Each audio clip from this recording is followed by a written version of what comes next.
conceptual questions பார்க்கலாம் பாருங்க. A 200 volt AC supply is connected between A and B as shown in the figure. The final potential difference across the capacitor will be dash அப்படின்னு கேட்டிருக்காங்க. இந்த 200 volt நம்ம AC supply கொடுத்துருக்கோம் இல்லைங்களா? சரி, அப்படின்னா வந்து அந்த ஜென்ரலா அந்த 200 வோல்ட்ன்றது நம்ம ஈக்குவலன்ட் டு ஆர்எம்எஸ் வோல்ட் அப்படின்னு அஸ்யூம் பண்ணிக்கணும். அப்படின்னு பார்த்தோம்னா இப்போ இன்புட் வேவ் ஃபார்ம் எப்படி வந்திருக்கும்னா, இன்புட் வேவ் ஃபார்ம் இந்த மாதிரி வந்திருக்கும். இங்கே டயோடு வழியா பாஸ் ஆகும்போது டயோடு வந்து ரெக்டிஃபையரா ஆக்ட் ஆகும். இங்க ஒரு டயோடு இருக்குன்னா ஆஃப் வேவ் ரெக்டிஃபை பண்ணியிருக்கோம். அப்படின்னா அவுட்புட் வரும்போது எப்படி இருக்குன்னா டயோட்ல இருந்து இந்த மாதிரி வந்துடும். ஸோ இப்போ இங்க அவுட்புட் வேவ் ஃபார்ம் பார்த்தீங்கன்னா பொட்டன்ஷியலுக்கு வந்து இந்த மாதிரி இருக்கு. அப்போ பீக் பொட்டன்ஷியல் இருக்கு இல்லைங்களா? இந்த பீக் பொட்டன்ஷியல் வந்து V0 எடுத்துக்கலாம். ஸோ இங்க கெபாசிட்டர் வந்து மேக்ஸிமம் எவ்வளவு பொட்டன்ஷியல் இருக்கோ அந்த மேக்ஸிமம் பொட்டன்ஷியலுக்கு வந்து சார்ஜ் ஆயிருக்கும். V0 பொட்டன்ஷியலுக்கு சார்ஜ் ஆயிருக்கும்.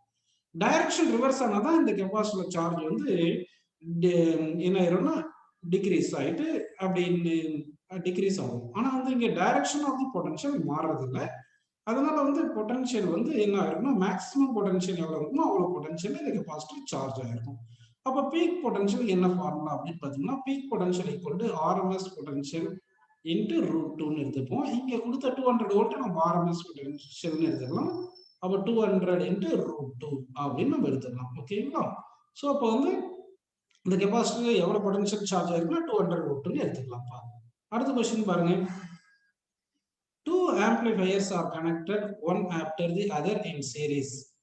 The first amplifier has a voltage gain of 20 decibel and the second has a voltage gain of 20 decibel. The overall gain of the amplifier will be, எப்பவுமே இந்த decibel கொடுத்துருக்காங்கன்னா அது logarithm ஸ்கேல்ல கொடுத்துருக்காங்க அப்படின்னு நம்ம எடுத்துக்கணும். சரிங்களா?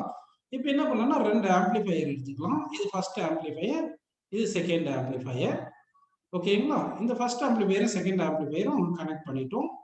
இப்போ வந்து என்ன பண்ணிடலாம்னா இங்கதான் இன்புட் வோல்ட் கொடுத்துருக்கோம்னு வச்சுக்கீங்க.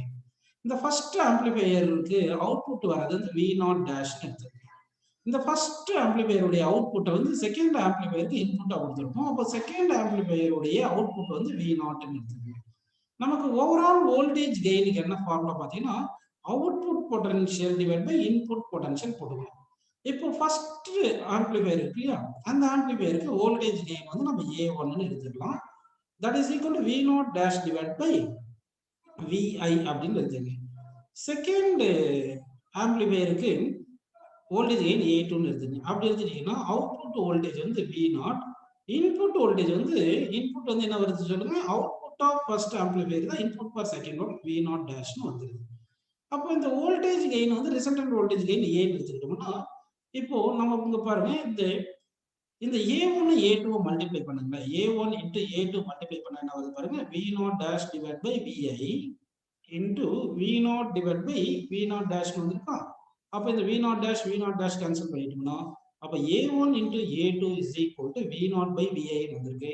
இந்த V0 பை VI தான் ரிசல்டன்ட் வோல்டேஜ் கெயின் அப்படின்னு எடுத்துக்கலாம். அப்படின்னா resultant voltage gain is equal to product of voltage gain of individual amplifier அப்படின்னு எடுத்துங்க.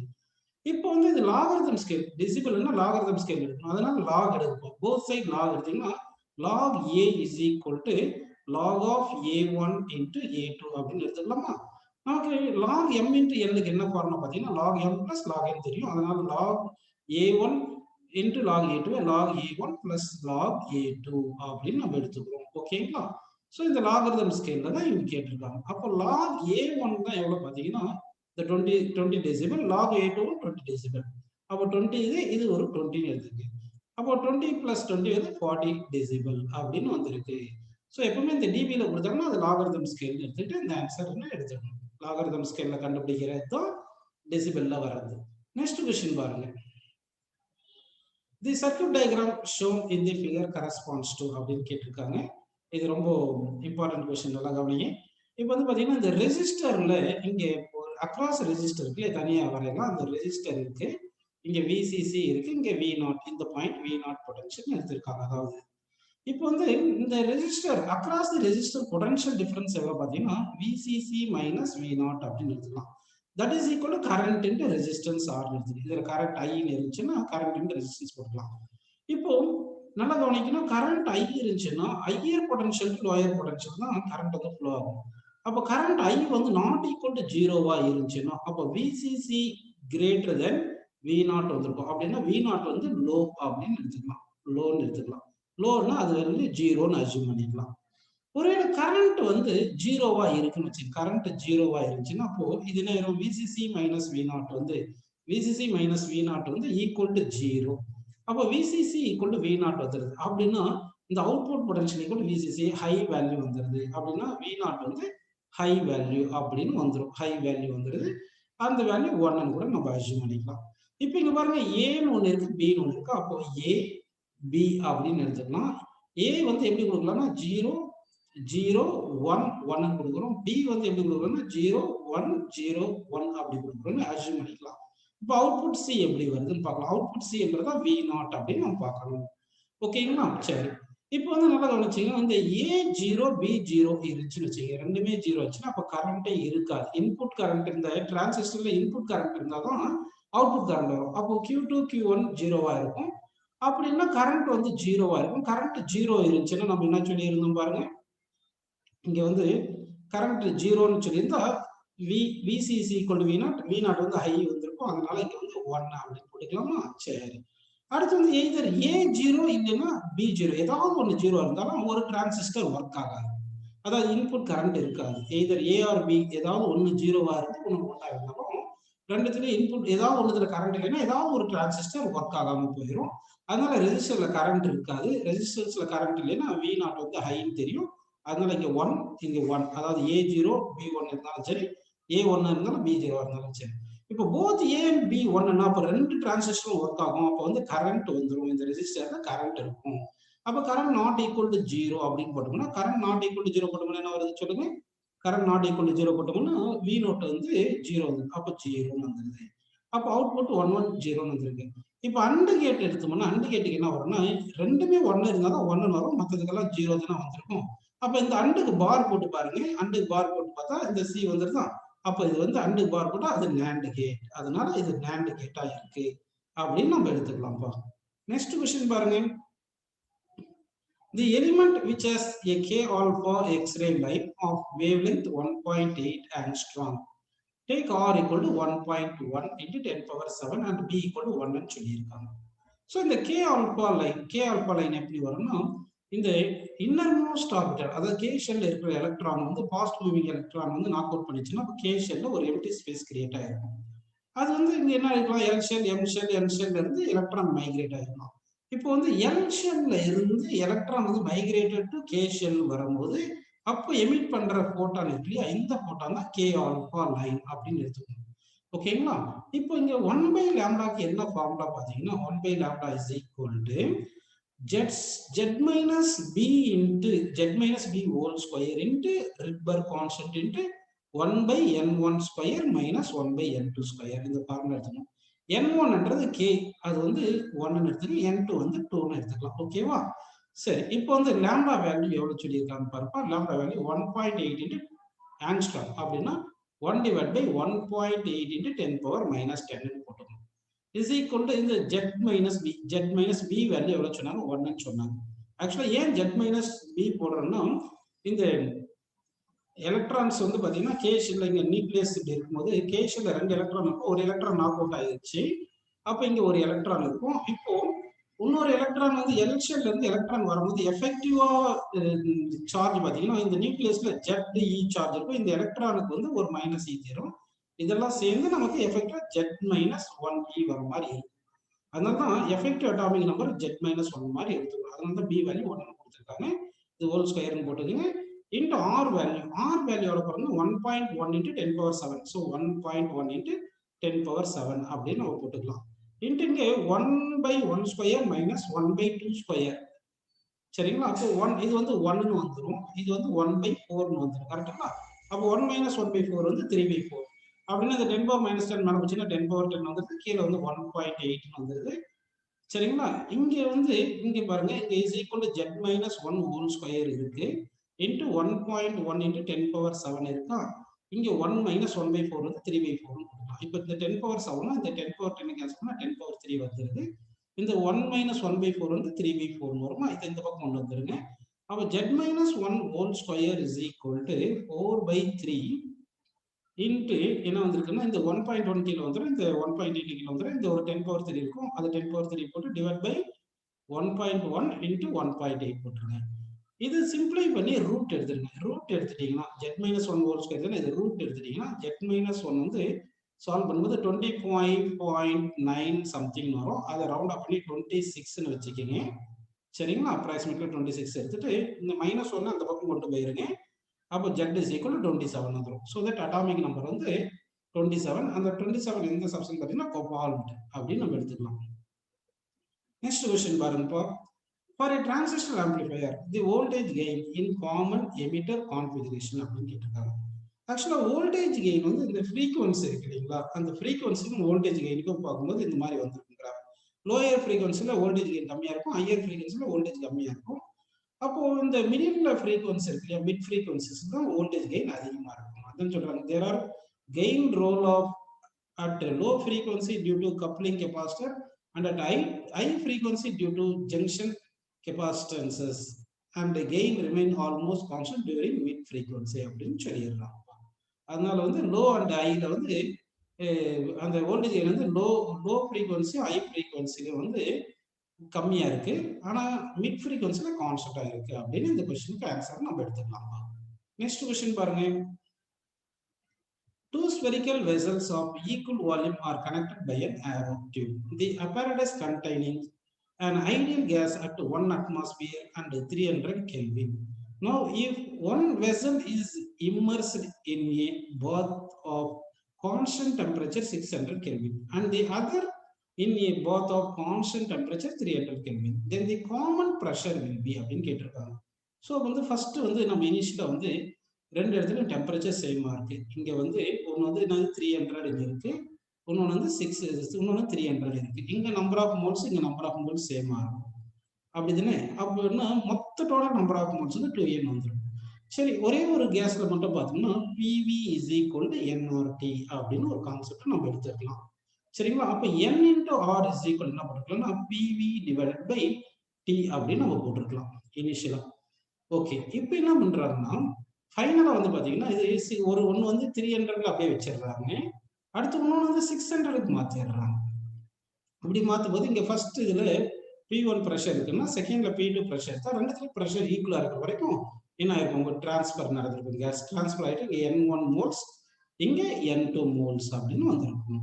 இப்போ P1 is equal to P2 அப்படின்னு நம்ம எடுத்துட்டோம்னா ஃபர்ஸ்ட் இதுல என்ன பண்ணணும்னா PV ஈக்குவல் டு NRTன்னு தெரியும் இல்லையா, அப்போ PV ஈக்குவல் டு NRT அப்படின்னு தெரியும். அதுல இருந்து நம்ம என்ன பண்ணிடலாம்னா இப்போ வந்து இந்த n வந்து மாறிடும், சரி இருக்கும், P is equal to NRT by V போட்டுக்கலாம். சரிங்களா, அப்போ P1 பிளேஸ்ல N1 மோல்ஸ் இருக்கு, R into டெம்பரேச்சர் T1 வச்சுக்கிங்க, T1 300ன்னு எடுத்துக்கலாம், டிவைட் பை வால்யூம் V எடுத்துங்க. P2 பிளேஸ்ல N2 into R into 600ன்னு போட்டுங்க, டிவைட் பை என்ன போட்டுக்கலாம் நம்ம V போட்டுக்கலாம். இந்த R by V அந்த 300 இந்த 600 கேன்சல் பண்ணா 2 வந்துருது. So N1 is equal to 2N2 அப்படின்னு வந்திருக்கு. நமக்கு ஆல்ரெடி மொத்த இனிஷியலா எத்தனை மோல்ஸ் இருந்துச்சு, 2n மோல்ஸ், ஏன்னா ஒவ்வொரு டியூப்ல nn மோல்ஸ் இருந்துச்சு. That is equal to final இனிஷியலா 2n இருந்துச்சு, ஃபைனலா N1 plus N2 இருந்துச்சுன்னு எடுத்துக்கலாம். இப்போ இந்த N1 பிளஸ்ல 2N2 போட்டோம்னா அப்போ 2N2 plus N2 போட்டோம்னா நமக்கு என்ன வருது சொல்லுங்க, 3N2 அப்படின்னு வந்துட்டு இங்க 2n இருக்கு. அப்போ N2 is equal to 2n by 3 அப்படின்னு வச்சுக்கலாம். இப்போ வந்து நம்ம செகண்ட்ல தான் 600 அப்படின்னு எடுத்துப்போம். அப்போ செகண்ட் இதுல என்ன பண்ணோம்னா pressure P2 is equal to NRT by V அப்படின்னு நம்ம போட்டுக்கலாமா. அப்போ N into R வந்து PV by T போடணும். இந்த டெம்பரேச்சர் 600, இது வேணா நம்ம T டேஷ்னு வச்சுக்கலாம், இது T டேஷ்னு வச்சுக்கோங்க. இப்போ NR equal to PV by V தானே போடணும், PV by T போட போறோம். அப்போ இந்த NR பிளேஸ்ல இந்த இனிஷியலா இருந்து PV by T போட்டுருங்க, PV by Tன்னு போட்டுட்டு ஆல்ரெடி ஒரு V இருக்கு, இங்க T டேஷ்னு போட்டாச்சு, இந்த VV கேன்சல் பண்ணிட்டோம். இப்போ P2 அப்படியே வச்சுக்கலாம். ஓகேங்களா, சாரி இந்த என்னன்றது இங்க வந்து 2n by 3, அதை நம்ம தப்பு பண்ணிட்டோம். இப்போ இங்க 2n by 3ன்னு வந்திருக்கும், இந்த 2 by 3 இருக்கும், அந்த 2 by 3 போட்டுட்டு இந்த T டேஷ் வந்து 600ன்னு வச்சுங்க. T வந்து இனிஷியலா இருந்த டெம்பரேச்சர் 300, அப்போ 300ன்னு வச்சுங்க. இந்த 600ம் இந்த 300ம் கேன்சல் பண்ணிடலாம். ஓகேங்களா, இந்த 2 by 3 இங்க இருக்குமா, 2 by 3 போட்டுட்டு இந்த P இருக்கு, அந்த P வச்சுக்கோங்க. இது 2 இருக்கா, 2 into 2 4. அப்போ P2 equal to 4/3 into P. Initial P தான் அட்மாஸ்பியரிக் ப்ரெஷர். ஸோ ATM அப்படின்னு எடுத்துக்கிறோம். அப்போ 4/3 ATM அப்படின்னு நம்ம கிடைச்சிருப்பா. ஸோ அதாவது இந்த P2 போடும்போது இந்த நம்பர் ஆஃப் மோல்ஸ் வந்து N2, அந்த N2 வந்து 2N/3. அதுதான் இங்க திருப்பி எழுதிருப்பாங்க. P2 equal to number of moles வந்து 2N/3 into RT dash, இங்க டெம்பரேச்சர் T dash, இந்த N into R வேல்யூ தான் இந்த PV/2. அப்போ வந்து P2 is equal to இங்க டிவைட் பை ஒரு V இருக்கு இங்க ஃபார்முலால, கரெக்டா? அப்போ வந்து 2 into N into R பிளேஸ்ல தான் PV/T போட்டுட்டு இந்த V போட்டு இந்த T dash போயிட்டு இந்த 3 இருக்கு, இது போட்டா VV கேன்சல். இந்த சால்வ் பண்ணதுக்கு அப்புறம் இந்த மாதிரி 4/3 வந்துருதுப்பா. நெக்ஸ்ட் क्वेश्चन பாருங்க. In the following circuit, 18 ohm resistor develops 2 joule per second due to current flowing through it. The power developed across 10 ohm resistor is dash அப்படின்னு கேட்டிருக்காங்க. அப்போ 18 ohmல 2 joule சொல்லியிருக்காங்களா, per second சொல்லியிருக்காங்களா. அப்போ power is equal to I square R தானே. அப்போ power வந்து 2 joule per second எதுல 18 ohmல 18 ohm அப்படி போட்டோம்னா அப்போ 2 18 கேன்சல் பண்ணா 9. So I square is equal 1/9, I equal to 1/3 ampere அப்படின்னு கிடைச்சிருக்கு, கரெக்டுங்களா. அப்போ 18 ohmல 1/3 ஆம்பியர் இருக்கு. இப்போ இந்த 12 ohm 12 ohm இது சீரீஸ்ல இருக்குன்னா இது ரெண்டுத்தையும் பேரலல் இருக்குன்னா ஆட் பண்ணா 6 ohm கிடைக்கும். இந்த 999 எப்படி இருக்கு, பேரலல் இருக்குன்னா இது 3 ohmனு வருது. இப்போ இந்த 6 ohm இந்த 3 ohm சேர்ந்து எவ்வளவு வருது, 9 ohm வருது. ஏன்னா சீரீஸ்ல இருக்குன்னா 9 ohm. அப்படின்னா இதை சிம்பிளை பண்ணி டயக்ராம் வரையலாம் பாருங்க. இங்க வந்து 10 ohm, அடுத்து வந்து இங்க 9 ohm, இங்க வந்து 18 ohm. 18 ohm கரெக்டா. சரி, இந்த 18 ohmல கரண்ட் 1/3 இருக்கு, 9 ohmல கரண்ட் I எடுத்துக்கலாம். இப்போ இந்த 9 ohmல பொட்டன்ஷியலும் 8 ohmல பொட்டன்ஷியலும் ஈக்குவலா இருக்கணும். ஏன்னு பாத்தீங்கன்னா பேரலல்ல இருக்கு. அப்போ potential across 9 ohm potential across 18 ohm equal. Potential across 9 ohm வந்து கரண்ட் I into 9 போட்டுங்க. பொட்டன்ஷியல் அக்ராஸ் 18 ohm வந்து 1/3 கரண்ட் போகுது, அப்போ 1/3 into 18 போட்டுக்கலாம். அப்போ இந்த 9 18 கேன்சல் பண்ணா இங்க 2 வந்துருது. ஸோ கரண்ட் வந்து 2/3 வந்துருது. சரி, இப்போ வந்து இந்த கரண்ட் த்ரூ 9 ohm வந்து 2/3 வருதுன்னு அப்படின்னா இது I1, இந்த கரண்ட் இது I1 வச்சுக்கிட்டீங்கன்னா இது I2ன்னு எடுத்துக்கிட்டீங்கன்னா அப்போ கரண்ட் த்ரூ 10 ohm வந்து I1 plus I2 இருக்கணும். I1 plus I2 according to Kirchhoff's first rule அப்படி போட்டோம்னா அப்போ 10 ohmல கரண்ட் எவ்வளோன்னு பார்த்தீங்கன்னா I1 plus I2. I1 எவ்வளோ 1/3, I2 எவ்வளோ 2/3. ஸோ அது மொத்தம் 1 ஆம்பியர் வருது. இப்போ நமக்கு பவர் டெவலப்ட் அக்ராஸ் 10 ohm தானே கேட்டாங்க. பவர் எவ்வளோ formula I square into R. I வந்து 1 ampere. So 1 square into resistance எவ்வளோ, ரெசிஸ்டன்ஸ் வந்து 10. ஸோ 10 வாட் அப்படின்னு ஆன்சர் கிடைச்சிருப்பா. நெக்ஸ்ட் கொஸ்டின் பாருங்க. A body of 2 kg has an initial speed 5 meter per second. A force acts on it for some time in the direction of motion. The force time graph shown in the figure. The final speed of the body in கேட்டிருக்காங்க. ஆக்சுவலா நமக்கு force equal to change in momentum by time தெரியுது. அப்போ change in momentum equal to force into time.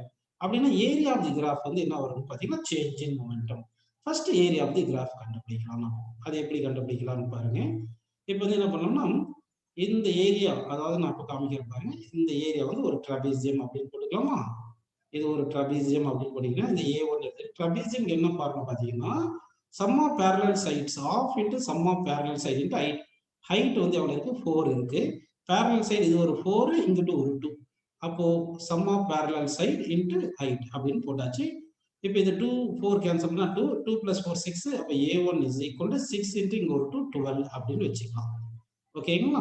சரி, A2 பார்த்தீங்கன்னா இந்த area இருக்கும், இந்த ஏரியா இதுவும் என்ன பார்த்தீங்கன்னா ட்ரபீசியம், இதுவும் ட்ரபீசியம். ஆனால் இங்க சம் ஆஃப் பேரலல் சைடு இது 4 வரும். இது வந்து இங்க வந்து இது வந்து என்ன எடுத்துக்கலாம்னா இது வந்து 2ன்னு எடுத்துக்கங்க. இங்க பாருங்க இங்க 4 இங்கே 4 கொடுத்துருக்காங்க, அதனால கொஞ்சம் கன்ஃபியூஸ் ஆயிருக்கும். என்ன 5 அப்படின்னு வச்சுக்கோங்க.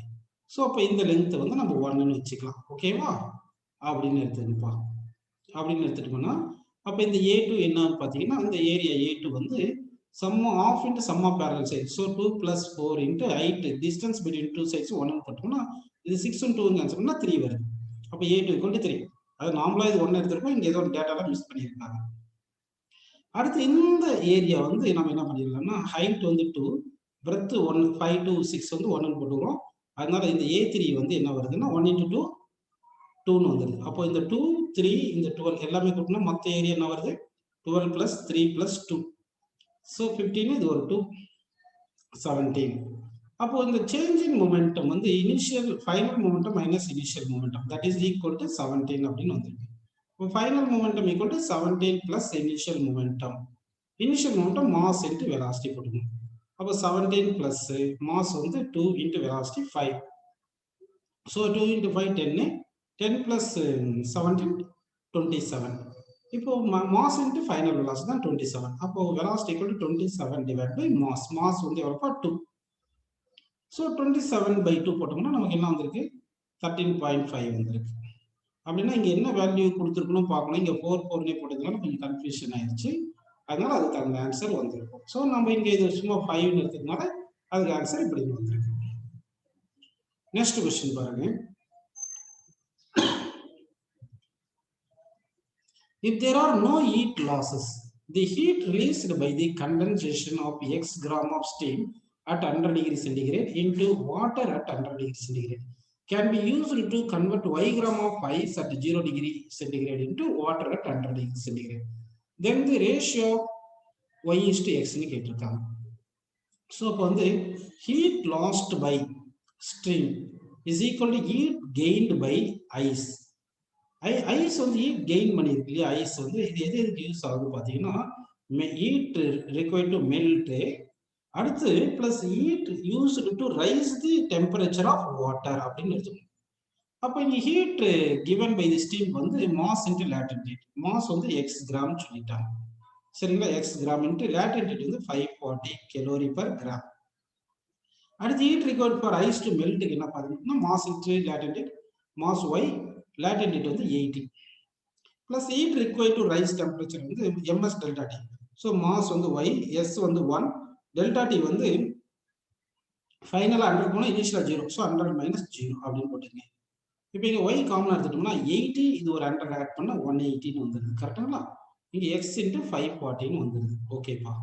இப்போ வந்து என்ன பண்ணனும்னா இந்த 0 0 கேன்சல் பண்ணிருங்க. அடுத்து 18 டேபிள்ல கேன்சல் பண்ணா இங்க 3 வந்துரும். அப்போ நம்ம y/x கேக்குறாங்க. அப்போ x லெஃப்ட் சைடுல கொண்டு வந்துட்டா 3:1 னு வந்துருது. சோ ஆன்சர் வந்து 3:1. நெக்ஸ்ட் क्वेश्चन பாருங்க. 4 marbles are dropped from the top of a tower one after the other with an interval of 1 second. The first one reaches the ground after 4 seconds. When the first one reaches the ground, the distance between the first and the second and third and third and fourth will be respectively அப்படின்னு கேட்டிருக்காங்க. So அப்ப என்ன பண்ணலாம்னா இதுதான் fourth பால்னு வச்சுக்கோங்க, இது third பால்னு வச்சுக்கோங்க, இது செகண்ட் பால்னு வச்சுக்கோங்க, இது ஃபர்ஸ்ட் பால்னு வச்சுக்கோங்க, அதுக்கு மேலே 0th பால் இல்லை போகுது. கரெக்டுங்களா? அப்போ 4 செகண்ட்ல ஃபர்ஸ்ட் பால் வந்து கிரவுண்டுக்கு வந்திருக்கு 4 செகண்ட்ல. அப்போ டிஸ்டன்ஸ் டிராவல் ஃப்ரீலி ஃபாலிங் பாடி வந்து u = 0 அப்படின்னு வச்சுக்கோங்க. சரிங்களா? இது ஃபர்ஸ்ட் பால், இது செகண்ட் பால், இது தேர்ட் பால், இது fourth ball. So first ball வந்து 4 செகண்ட்ல கிரவுண்டுக்கு வந்திருக்கு, செகண்ட் பால் தேர்ட் செகண்ட்ல கிரவுண்டுக்கு வந்திருக்கு, தேர்ட் பால் 2 செகண்ட்ல கிரவுண்டுக்கு வந்திருக்கு, ஃபோர்த் பால் ஃபர்ஸ்ட் செகண்ட்ல வந்திருக்கு. அப்படின்னா ஃபர்ஸ்ட் பால் டிஸ்டன்ஸ் டிராவல் பண்ணது 4 second. s = ut plus half a square தானே. இனிஷியல் வெலாசிட்டி 0 போட்டீங்கன்னா acceleration velocity 0 initial. So half into g into t square. t வந்து 4 ஸ்கொயர், g வந்து 10 தானே. அப்போ 1/2 into 10 into 16 போட்டுக்கலாமா? அப்போ இது கேன்சல் பண்ணா 5 வந்துட்டு 5 into 16 80. So S1 is equal to 80. அப்படின்னா ஃபர்ஸ்ட் பால் டிஸ்டன்ஸ் டிராவல் வந்து 80 மீட்டர் அப்படின்னு இருக்கு. ஓகேங்களா? அடுத்து செகண்ட் பால் வந்து எவ்வளவு டிஸ்டன்ஸ் டிராவல் பண்ணியிருக்குன்னா half into g வந்து 10 போட்டு டைம் வந்து 3 செகண்ட், 3 ஸ்கொயர் போட்டு 9, இந்த 10 2 இங்க 5, 5 into 9 45. அப்படின்னா செகண்ட் பால் டிஸ்டன்ஸ் எவ்வளவு டிராவல் பண்ணியிருக்குன்னா செகண்ட் பால் டிஸ்டன்ஸ் டிராவல் பண்ணது 45 மீட்டர் அப்படின்னு இருக்கு. அப்படின்னு பார்த்தோம்னா distance between first ball and second ball பார்த்தோம்னாவே இது 80ல இருந்து இந்த 45 கழிக்கணும். அப்படி தானேப்பா? அப்போ distance between first and second ball பார்த்தோம்னா 80 - 45 வந்து என்ன வருது 35 வந்துடும். அப்படின்னு இருக்கிற ஆப்ஷன் ஒரே ஒரு ஆப்ஷன் தான். அப்போ இது கரெக்டாக வந்துருச்சு ஃபர்ஸ்ட். செகண்ட் வந்து தேர்ட் பால் பார்க்கலாம். தேர்ட் பால் டிஸ்டன்ஸ் டிராவல் வந்து டைம் டேக்கன் வந்து 2 செகண்ட். அப்போ half into g வந்து 10 போட்டு into 2 ஸ்கொயர் போட்டோம்னா 10 2 கேன்சல் பண்ணா 5, 2 ஸ்கொயர் 4, 4 into 5 20. அப்படின்னா டிஸ்டன்ஸ் டிராவல்டு பை இந்த 0 to தேர்ட் பால் வந்து 20 மீட்டர் இருக்கும். ஆனால் செகண்ட் டு தேர்ட் பால் வேணும்னா இந்த 45ல இருந்து, ஏன்னா செகண்ட் பால் 45 மீட்டர் டிராவல் பண்ணியிருக்கு, தேர்ட் பால் 20 மீட்டர் டிராவல் பண்ணியிருக்கு. அப்போ டிஸ்டன்ஸ் பிட்வீன் செகண்ட் அண்ட் தேர்டுக்கு வந்து என்ன வரும்? 45 minus 20 that is equal to 25. அப்போ செகண்ட் அண்ட் தேர்ட் பாலுக்கு 25 வந்துருச்சு. அடுத்து டிஸ்டன்ஸ் டிராவல் பை தி நம்ம என்ன பண்ணலாம்? லாஸ்ட் ஃபோர்த் பால் எடுத்துக்கோன்னா இந்த டிஸ்டன்ஸ் வந்து 1 செகண்ட். அப்போ டிஸ்டன்ஸ் டிராவல் பை ஃபோர்த் பாலுக்கு வந்து half g t square, g வந்து 10 போட்டு டி ஸ்கொயர் 1 போட்டோம்னா 1 ஸ்கொயர் போட்டால் 5 வந்துருதா? அப்போ S4 வந்து 5, இது 5ன்னு எடுத்துங்க. அப்போ distance between third and fourth வேணும்னா இது வேணும்னா மொத்தம் 20ல இருந்து, ஏன்னா தேர்ட் பால் 20 டிராவல் பண்ணியிருக்கு, ஃபோர்த் பால் 5 டிராவல் இருக்கு. அப்போ டிஸ்டன்ஸ் பிட்வீன் தேர்ட் அண்ட் ஃபோர்த்துக்கு வந்து என்ன வருது? 20 minus 5 போட்டால் 15 வந்துடுது. So that 15 metre is the correct answer அப்படின்னு நம்ம எடுத்துக்கலாம்.